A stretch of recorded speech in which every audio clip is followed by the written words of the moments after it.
Sa isang tahimik na baryo, sa ilalim ng lilim ng mga punong mangga, lumaki sina Lia at Emil na magkasama.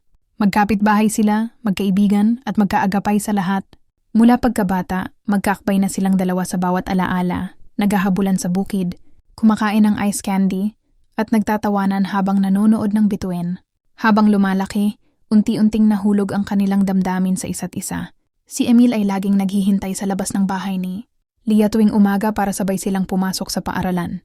Si Lia naman ay palihim na nagiiwan ng munting sulat na may mga guhit ng puso sa notebook ni Emil.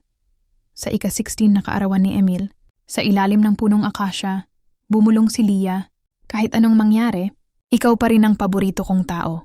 Ngunit dumating ang hindi inaasahan. Kinailangan lumipat ng pamilya ni Lia sa malayong probinsya dahil sa bagong trabaho ng kanyang ama. Masakit man, wala silang magawa kundi ang magpaalam.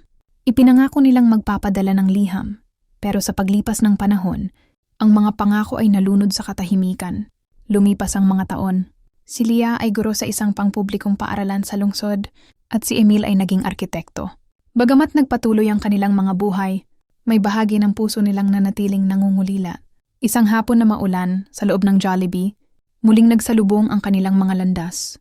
Habang naghahanap si Lia ng bibilhing pasalubong sa bahay, aksidente niyang nabangga ang isang lalaki sa may gilid ng pinto. Pagkatingin niya, tila tumigil ang oras. "Lia?" Napahinto siya. Pamilyar ang boses.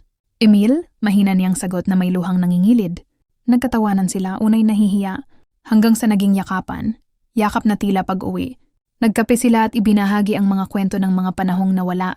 Inamin ni Emil na kahit kailan ay hindi niya minahal ang iba ng buong buo.